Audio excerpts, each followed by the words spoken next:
بات کا وزن، بات کا وزن.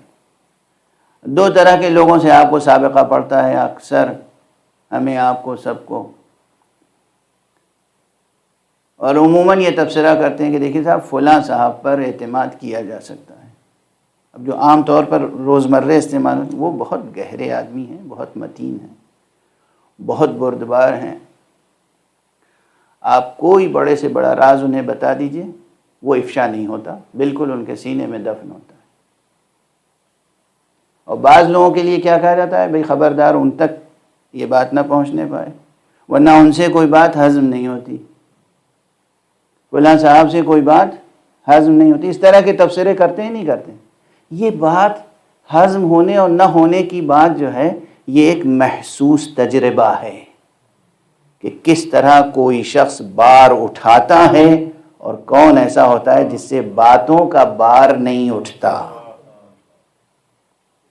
یہ ہماری اخلاقیات سے بھی مربوط ہے، اور یہ اخلاقی وصف جو ہے جو ہماری سیاسیات اور اجتماعیات اور ہر طرح کے مسائل میں اس خصوصیت سے مسائل پیدا بھی ہوتے ہیں اور پیچیدہ بھی.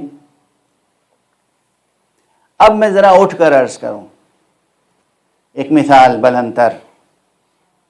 ہمارے اصحاب ائمہ اطہار علیہم الصلاۃ والسلام میں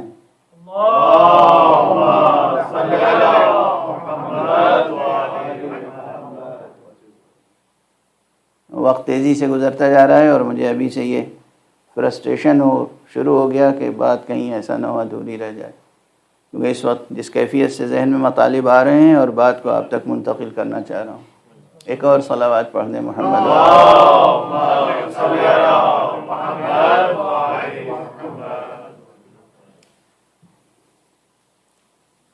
آپ غور فرمائیں، امام کا صحابی، اگر میرا حافظہ دھوکہ نہیں دے رہا ہے تو یہ حضرت ابو بصیر سے متعلق ہے کہ وہ حضرت امام جعفر صادق علیہ السلام کے پاس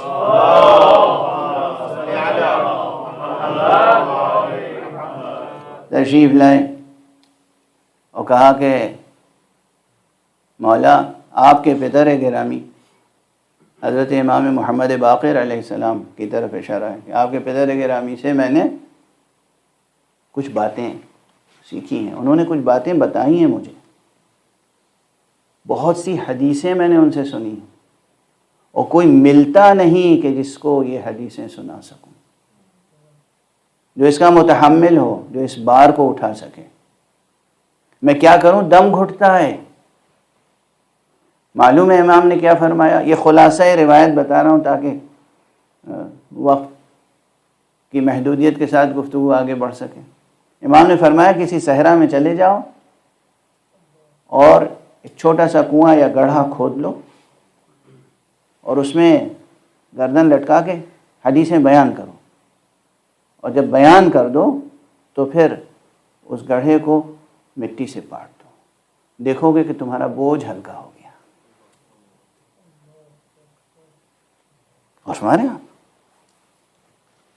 کوئی بشر ایسے کیا مطالب ہو سکتے ہیں کہ جن کو اٹھانے والا کوئی بشر، کوئی انسان نہ ملے، اور نتیجہ یہ ہو کہ اس طرح سے انسان اپنا بار قلب اتارے. اور سمجھ آپ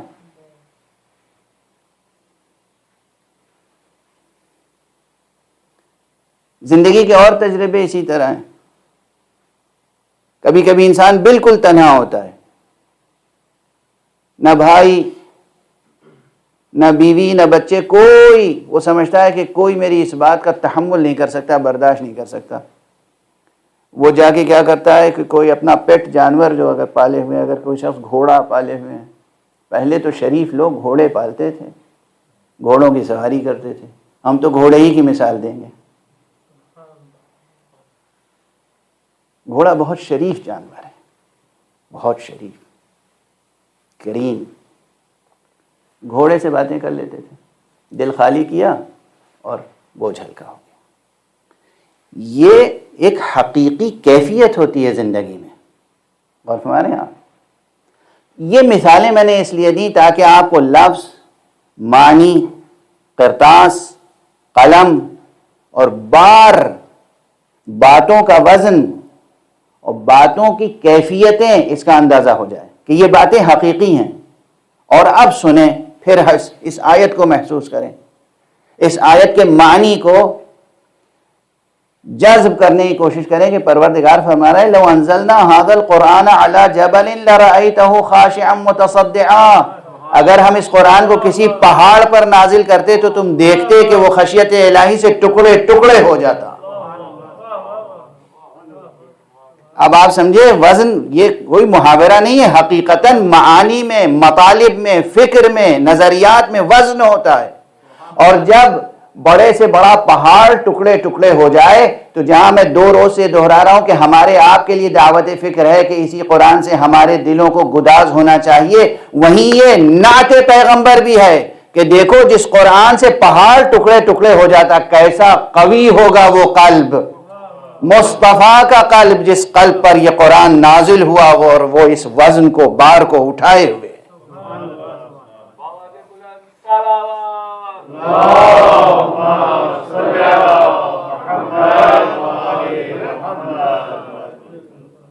اور دست ادب جوڑ کے بس ایک جملہ عرض کرنا چاہتا ہوں، بات نفس مضمون سے جڑ جائے گی۔ بہت سے لوگوں کو تاریخ میں، بڑے بڑے بزرگوں کو دیکھا کہ وہ کبھی اپنے گھوڑے کے پاس بیٹھ کر اپنا دل ہلکا کر رہے ہیں، کبھی کنووں میں اپنا دل ہلکا کر رہے ہیں، مگر اتنا بڑا بار جو اللہ سبحانہ و تعالیٰ نے قلب مصطفیٰ پہ اتارا تھا، کبھی ہم نے نہیں دیکھا کہ قلب مصطفیٰ نے اس بار کی گرانی کو محسوس کیا ہو اور تنہا پایا ہو مصطفیٰ نے اپنے کو۔ وجہ یہ ہے کہ مصطفیٰ کو اللہ سبحانہ و تعالیٰ نے روز اول سے ایسا وزیر دے دیا تھا کہ پیغمبر کو کسی اور سے کچھ کہنے کی ضرورت نہیں، ادھر وحی نازل ہوتی تھی، ادھر امیر المومنین علی ابن ابی طالب علیہ السلام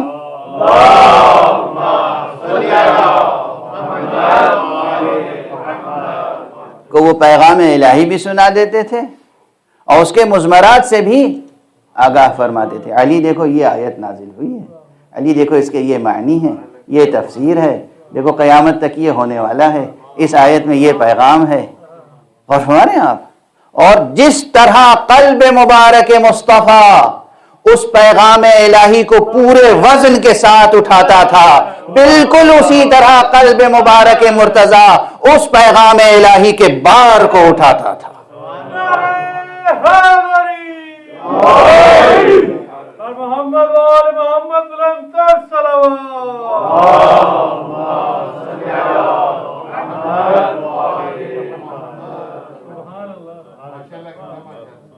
یہ تاریخ ہے، یہ حقیقت ہے، یہ سامنے، یہ ہم اپنی آنکھوں سے دیکھ رہے ہیں۔ اور یہی وجہ ہے کہ جناب امیر المومنین علی ابن ابی طالب علیہ السلام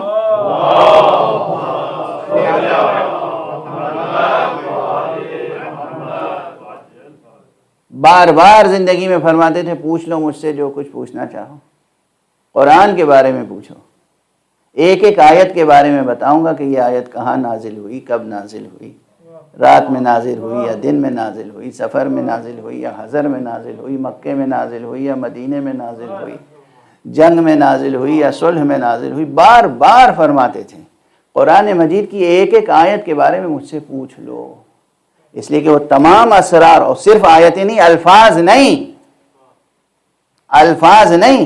الفاظ و اسرار، الفاظ الہی بھی اور اسرار مشیت بھی، ان تمام کا تحمل کرنے والا وزیر موجود۔